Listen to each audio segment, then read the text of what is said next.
Hello, guys. Happy weekend. Last one for the month of March. Crazy. Pocket Change Market Report. This is your weekend edition. Hope everyone's doing great. You're enjoying the hobby. You're having fun, and you're making some pretty nice sales out there on some of the coins that you're finding out in change today. So we're going to take a look at the overall eBay market. I would say from the last 24 hours of activity, kind of talk about some of the rising trending coins. We certainly have a few of them to talk about. If you're at all curious as to which coins are making moves today compared to say 12 months ago, you might want to stay in tune to what we have to talk about here in this video. We have a number of coins, of course, falling in that bucket of trending, moving coins that all of a sudden are exploding at the seams. And if you've been saving these coins, waiting for the day for them to pop, now might be the time to make some moves. So few ground rules before we jump in. Of course, we don't talk about graded coins traditionally. You want to try and not grade any of the varieties, errors, and things like that you come across. They certainly sell and speak for their own. Couldn't be easier. Keep that grading money in your pocket, which could end up being $30 to $50 per coin. That's huge savings there. And grading doesn't necessarily mean you're adding more value to the coin. It could be any more further from the truth. Of course, the images you're going to see here are 100% original to these sellers' listings. Okay, we didn't juice or doctor any of this stuff to make the coins look better. That's also important. All right, so we're going to jump in here momentarily, but before we do, again, I like to say that I saw on the platform Whatnot. It's one of my favorite, newest go-to places to move coins. If eBay, has been treating you very well, you might want to give Whatnot an opportunity. As a matter of fact, compared to eBay, you have to put a coin up. If you put it up as an auction, sometimes you got to wait 5 to 7 days for your coin to sell. If you do buy it now listings, it could take months for that coin to sell. However, on the platform Whatnot, you have dedicated, interested collectors front and forward waiting for your inventory. You could sell coins instantly and get paid just as quickly. So join the platform that's been growing and is the hottest thing going around right now, Whatnot, and come check things out. I do my shows every Friday night, 5 p.m. Pacific, 8 p.m. Eastern. We got the QR code there. Scan that today. Save yourself $15 the first item, courtesy of your boy Blue. If you didn't want to use that, we also have the links down below in the description box. Go ahead and take advantage of this opportunity before it passes you by. All right, so let's go ahead and jump into the eBay creme de la creme, I guess. Starting out with this Lincoln Memorial set. Looking pretty rough, but it's rough with reason. This one is a 1960s Lincoln Memorial set that was struck on a much lighter weight, thinner split planchet. All right, so even before the coin was struck, this planchet was kind of dead to rights. It was defective. It was splitting apart the seams. It's a type of lamination issue that involves impurities within the alloy mix. Basically, this thing was not, right for any strike at all. And, there are some that do escape through those mint bags. This is one of those such instances. So a really, really cool coin. One of which that we've seen sell on many occasions over the months. This one sold for $22.50 with 12 total bids. So even with the amount of bidding action, you do understand that there was a lot of activity for this one. And it sold for what I feel like is a very, very correct price for what we have here on this mint era. The next one that we have here is actually a 1915S. Call me crazy. The date's really hard to make legible here on this one. It could be a 15S, but it also could look like a 21S. I don't know. Not my particularly favorite coin, but as you can tell on the obverse of this one, it has a nice size delamination on there. Much like the previous coin, this is also an impurity issue that went on during this time frame during the production of these coins. This particular one right here, while not the greatest looking, keeping in mind that Buffalo nickels are one of those series where you do find a lot of laminations. This one sold for $24.56. Don't let the key date fool you. The lack of any discernible type of date on there, is something that could have probably detracted a few buyers. But aside from that, it is a genuine mid-error, and it's ended up going into a collection. Speaking of keeping an eye out, this one was actually pretty cool. We've seen a few lots sold here just within the last 2 days. This is one of the more, I would say, most recognizable, more memorable lots because of the different variety of coins that you have here. Really cool. They're all Lincoln cents. It looks like, for the most part, they're all copper-plated zinc-in. There's a few there that are copper. The 81D on the top right corner is one of those.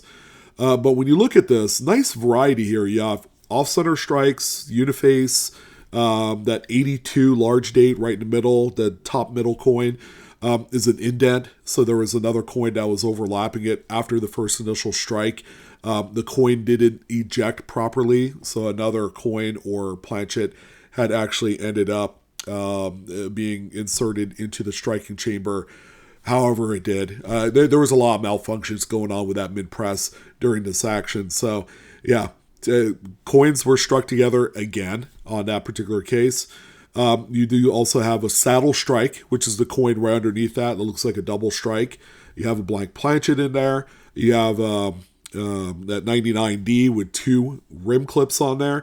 So a lot of really cool stuff. And normally I would say look out for the bulk deals. When people sell in bulk, it pretty much means they're waving the white flag. They're willing to accept a little bit less money because they are selling in bulk, right? It's the same reason why we go to Costco. Why buy a stick of butter at the grocery store for $5 when you can buy 12 of them at Costco for $10? So, it's the same premise here. So for the 8 coins altogether, which the seller had called the ugly lot, but I think that's the most prettiest thing I've ever seen, sold for $112.34 with 20 bids. Considering that you could buy this lot, take each individual coin, relist them as a buy it now, and again, do your homework so you understand what the market is for each individual coin. And the idea is you want to try and double or 3x your money here. This one is going to be a very easy 2x, considering you got the indent, you got the saddle strike, and you got a couple other really interesting pieces in the mix. That'll recoup a lot of that money. This is one of those very exciting lots. And if one of my viewers actually are tuning in that did buy this, you're in really great shape there. So, $112. Not too bad. Very cool. Off-center, nearly a broad strike, but you can tell it's a little bit off-center. Some of the devices are cut off on one side there. 1953D, off-center, Lincoln wheat cent. Very nice condition. I can only imagine that there are a few collectors, like date collectors of off-center or broad strike coinage, that will want this one, especially the fact that it's a Denver, because what we do know from the Denver production of coins during the 1950s, especially the Lincoln cents, they were all very well struck, and the quality control was a lot better than what was coming out of the Philadelphia Mint and the San Francisco Mint, respectively. So this particular one, really nice example. Someone just jumped all over this one in a buy it now kind of feature. $146.79 was the finalized sale on this one. I'd say that's money well spent for a date that we just never see out there. This might be maybe the second or third 53D off-center coin that I have ever talked about in a Pocket Change Market Report video. So that speaks volumes in itself. Next one that we have here, one of our fastest rising mid-error types, improper alloy mix, aka woodies or wood grainers. These things have just kind of like exploded within the last year, and it's good to see. It's good to see that there is more to the hobby than what is kind of like what we consider the norm: off centers, key dates, rarities, things like that. There was going to be a time that certain various mid errors that were generally overlooked and just ignored. They were going to have their day in the light, and then here we are, many decades later, and now these improper alloy mixes with the beautiful wood graining is like artistic in nature. People are doing date sets. They're collecting just every which one they could get because they're very attractive. And for the longest while, it was very affordable. Like, let's say this 1920 Lincoln Wheat Set wood grainer, you could have bought 5 years ago for maybe $1 or $2. Times have changed now. Within the last 12 months, we've seen a shift. People are getting into some of the more interesting, obscure type of collecting. This is one of them. So this particular one sold for $20.97. Again, a year ago, you managed maybe $2 or $3 for this coin. That's how weak the market was. Just a year ago, even the market was very robust in certain other areas. It's for the more obscure stuff. Yeah, there were collectors and people that were collecting into them before a year ago. They were enjoying kind of like the pick of the litter. They were getting any coin that they can for next to nothing, like no premium whatsoever, especially on key dates.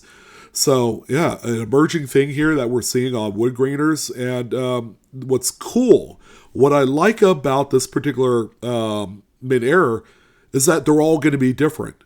It's almost like fingerprints. Each fingerprint on every human being is different. It's an identifier. It's what makes us unique. Same with these Lincoln Cents. Pretty cool. Next one that we have here, 2021 P, Washington crossing the Delaware. It's a popular design in today's kind of collecting speak. This one right here had those crazy crown die chips right on top of Washington's hat. They, you can find them in like smaller size, medium, which is kind of like what this one is here. And then the full-blown larger crown die chips that go into E pluribus unum is the most advanced, size of that crown die chip. So this one here, even in this size, still getting some love out there. $16 sale on this one. Sure beats throwing it away, right? Save these, sell them. Even if you get $10 to $20 a piece, that's $10 to $20 that you didn't have, a day ago. And now, these things are doing really well from a secondary market standpoint for circulated examples. So sometimes we'll come across a really interesting silver pour. Engelhard, probably one of the most well-known companies out there, and because of that, they are some of the most widely collected name brands in the industry today. So this is just a good old-fashioned 5 troy ounce bread loaf pour with a serial number on there. Pretty cool, nice, vintage. But what makes this one a little bit more special is that it had some sort of other stamping on the reverse of that bar, but it says 10 ounces right at the top. It's kind of hard to make out, but I do see it. I don't know how this transfer got on there, but that's kind of like an error on these. And people collect these old vintage Engelhard bars for the vintage aspect of them, like the old pours that they really don't do as much today with, because they do it more manufactured and more polished. But not just Engelhard, but any assayer for that matter. But yeah, I mean, this one is really cool. And, Engelhard collectors were chomping at the bit. This one was offered as a buy it now auction that ended up selling for $1,415 for a 5 ounce bar, which is nearly 10x of what the silver value is on this. Let that kind of sink in for a second. That's how ravenous this sector of collecting is for the silver stacker market. It is incredible to see. Here's another one, by the way, that is gaining some traction here recently, is any larger U.S. denominated coin with a mid-air on it. This one is a 1968D, 40% silver candy half dollar with a round curved clip. Just one clip, and we all know that clips are kind of like the lower end of the totem pole in the error kind of market, and that's okay. That's more affordable for collectors that don't have the means to get the large valued pieces out there. But we are noticing a trend in large kind of like 50-cent pieces, the old Ike dollars, and even Susan B. Anthony's with any mint errors on them. They're intriguing the market even more today. This one right here sold for $44.95 as a buy it now. It did not last very long, and I would say any more quite like this will end up, commanding pretty close to what this market is, and we could only see this trending further upwards. Someone got a steal here. This is a 1977 $1 bill. Crazy misaligned print, miscut, whatever you want to say on this one. There was a lot of things going on here. Traditionally these sell for about $50 to $80, on these here. Here's a little bit of the reverse showing, pretty okay back on there. Nothing too crazy. But a collector had stole this one for $24.95 in a buy it now. The person selling it probably did not know the full market potential for these and ended up underselling it for, about 50% of what the normal market would be for this type of note. So good pickup there. New discovery alert. This is actually a 1924. This one you can actually read the date on there. Buffalo nickel, new in the, the Cudzon Coins website. This is a brand new discovery. This person selling this one was actually the discoverer of this coin. This one has a pretty neat retained cut die break right at the top of the Indian's head, showing multiple kind of like cracks and all that great stuff on there. Pretty cool. This one is actually attributed on the Cudzon Coins website. So our friend here decided to sell the plate coin for that discovery. So this one ended up selling for $66.75 with 9 bids. Yeah, pretty good way to go out there. It's far from the perfect coin. As you can see, it's got carbon spotting, and it's a very low-grade specimen as it sits. But how can you argue with the discovery coin? This one's really cool. And, whoever bought it, probably is very, very in tune to this segment of collecting with die cracks and just terminal die state type issues with dies. It's really cool to see. Really nice one here. Very attractive 1972 Lincoln Memorial set. Off center by about 30% here. Nice, strong, brilliant red example. Nice full date. If it had a mint mark, you'd see that on there as well. But probably for a date collector, this one ended up selling for $34.25. We also have this guy right here, unassuming 2017 Philly Effigy Mounts ETB quarter. It doesn't really look like anything at all other than, one of the cajillions of these things that were produced back in the day. So this particular coin right here, and this is one of those coins that's kind of like underappreciated at the current moment, is actually a partial tilted collar. It's got that railroaded edge to that coin there, as you can see. So there was obviously some sort of like tilted collar malfunction where the it was just kind of wonky there. So when the coin was struck, it was kind of like pushed up against that tilted collar portion, creating what you're seeing here. Now, of course, it's involving the edge, which probably is a big reason why these things are not like blowing up the scene right now. But hey, who could argue with a sale of $8.75 with 2 bids? The last one that we highlighted about a week ago sold for under $10 too. So still very affordable. If you're into this sort of thing, you can really collect into these, and people are selling them all the time. They're just a really, really neat anomaly. All right, one to be just a little bit wary on. 1958 D Lincoln wheat set. Man, this thing probably should have been sent out to pasture. Has what looks to be surfaces of a coin that was sitting in the ground for a while. All right, so it looks very environmental. It's got essentially 99 problems, and collectability is not one of them. So, this one right here, someone did invest a little bit of money to own this one at $17.95, thinking that maybe it was a lamination peel. It could be, but it could not be. It could be one way or the other. It could just be like a really heavy crust of like iron buildup onto the coin, or it could be like an attached lamination that is just receiving all of the environmental, acidity to the ground or wherever it was sitting in to create what you're seeing here. Yeah, so someone did invest about $18 on this one. Not terribly risky. It's not one personally that I like because the reverse of the thing is wrecked. Collectability on this one should be at a minimum. Speaking of crazy, this is a newer colorized 2004 $20 bill with a fold over print over error on this thing. Man, this thing's so cool. And considering the fact, look at the note. It's a very well loved, well worn example, and it's really nothing to write home to mother about condition wise. But it's hard to argue that this thing is a true blue, legit, paper money error that ended up just going many years before it was discovered. Crazy how that works, right?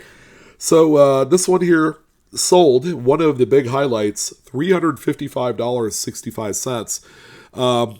It was a buy it now hit. The seller called his shots and someone agreed on it. So they're getting quite possibly one of the coolest paper money errors I've seen in a while because it's on a much newer note, as opposed to one that we see on like a 1970s issued paper money.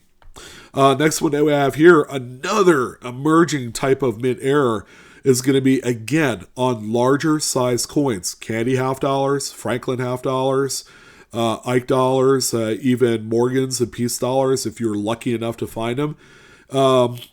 Broad strikes, off-center strikes, all right? Especially on Morgans and Peace, they're going to be insanely rare and very valuable, many tens of thousands of dollars. But we're seeing kind of like a little bit of a minor pour-over effect on some of the more modern stuff, like the Ike dollar you see here is broad struck. Obviously it's an uncentered broad strike. Nothing wildly crazy.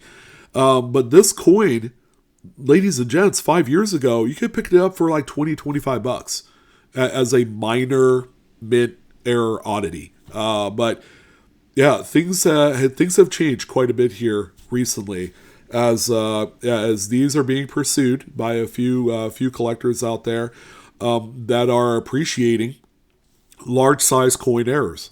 This 1978 Ike dollar, by the way, sold for $88.95 with 20 bids, thereby kind of like showing the true narrative and all that of these coins. They are, in a sense, one of the hottest things going right now. If you're lucky enough to be in on the bidding action and actually winning one of these, yeah, it sure beats buying a graded one on Great Collections or Heritage. That the same coin in a graded holder, and this is one of those exceptions because this is not financial advice nor is it grading advice. Graded examples of this very coin will command generally $200 to $500. So that is proof positive right there that the collectability and the market for these is burgeoning right before our very eyes. Some people are just not paying real close attention to it.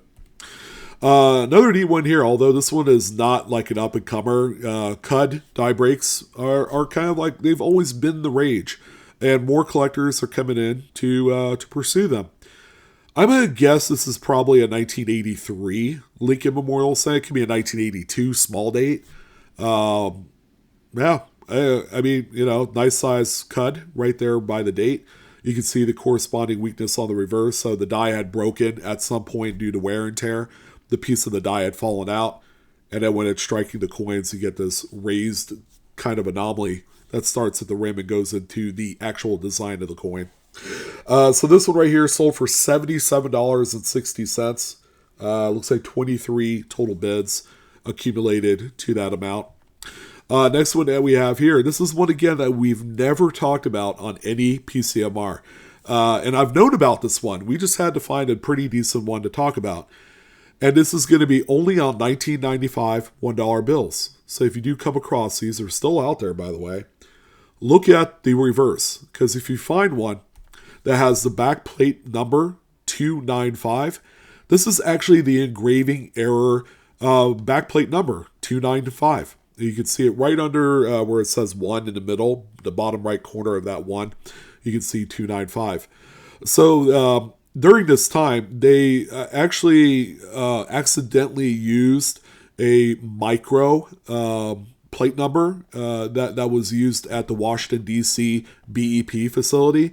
And these were supposedly printed at the Fort Worth facility, and they used a much larger, I think like 1.2 millimeter compared to 0.8 millimeter for the micro. So it was just a different plate size, that plate number size. So and it's only on plate number 295.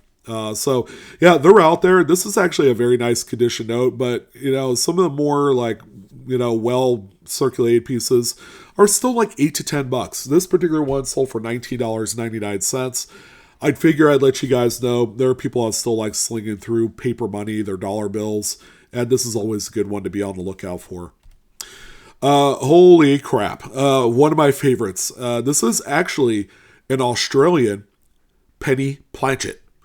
Guess what? You see what I see? This thing is a proper alloy mix woody with a little bit of kind of like striations of what looks to be lamination at the bottom of the front of that coin or planchet. This is what a wood grainer looks like even before a coin is struck. Man, that is so cool. If I would have seen this, I would have bought it. I'll be honest. I could certainly use one of these in my collection because you guys know I have an affinity for wood grainers, and this would just be a really cool sampler of a blank showing the great, awesome patterns of the improper alloy mix really shining through here. So yeah, I mean, this one sold for $76.90 US. Buy it now. Oh man, I missed out. I even went on to that guy's eBay store to see if he had another one, and while he had a few blank planchet penny types, he didn't have another one that looked like this. So yeah, my loss is someone else's eventual gain because this thing's really cool. Continuing on with the trend, my friend, another wood grainer. This is what I like to call chocolate with caramel because that's kind of like the coloration that we have here on this one. Mostly on the obverse, you can see little swaths of it on the reverse there. Nothing too crazy, but this one here, a very common day at one point. You could even give these things away. Sold for $13.25. It's not the most impressive wood grainer. I've certainly seen a lot better, but if you do come across these, man, they're money, and you should jump on them while you can. The last couple coins will make you fall off the edge of your chair. How about a 1971 D Lincoln Memorial Cent double struck? The secondary strike was like 90% off center, showing like nearly full liberty, which is really cool. Man, this thing is really awesome. Not my favorite images, but the coin's in decent shape. There's a few like carbon spots to note on this one. $63.51. Now, if you think this multi-struck coin's cool, here's one, ladies and gents, that I've only seen one other over the course of the last 25 years, and this was actually more recent than not, probably within the last like 5 years. Only the second example that I've ever seen raw, not graded, that has sold on eBay. Here you go. 2000 P Virginia State Quarter struck 3 times. Yes, this is legit. Some of these were reported being found out of mint bags during that time. Keep in mind, 2001 was the last year that the Fed Reserve used actual canvas bags to transport coin. And that was it. And that was generally the only time that you could find off-centers. That's the only time that you could have found crazy, wacky things and like this one here. I mean, this thing is supposed to be integrated. I mean, I'm saying it's supposed to be, but someone certainly did enjoy this one over 25 years, ungraded. And I think this is one of those coins I would just love to have in the palm of my hand just once, just to hold it, as it is, and just kind of feel like the edge. And yeah, I mean, this thing is insane. And so was the price. Although I've seen many examples sell for more, This is like this is the possibility that exists out there, guys. $1,529, 45 bits. This is a big trophy coin. If it was in a graded holder, sold on Heritage, it'd probably be a $3,000 coin. So the fact that someone got this for this amount of money, which seems like a lot of money, is actually a bargain. And when you look at what I like most about this, because it's triple struck, you have nearly 3 dates on there where it says 2000. You got 000, 000, 000. You got 3 of the ships showing on there. You have Centennial that shows up 3 times. Man, this thing is sick. It's making me sick to see this because this thing is sick. So that's kind of how we're going to end it off, guys, on this PCMR. A very memorable one for the end of March. Thank you guys for tuning in. You guys know the deal. Educational use only, not financial advice video. Collect and or grade your coins responsibly. I'm your host, Sean, with Blue Ridge Silverhound. Thank you guys again for tuning in. Lots of fun. A lot of great stuff talking about. Keep in mind those emerging coins, those errors that are now exploding at the seams. Just be mindful that you have real money there on those particular pieces. I'm out of here, you guys. Have a wonderful rest of your weekend. Enjoy the hobby, and I shall see you next time.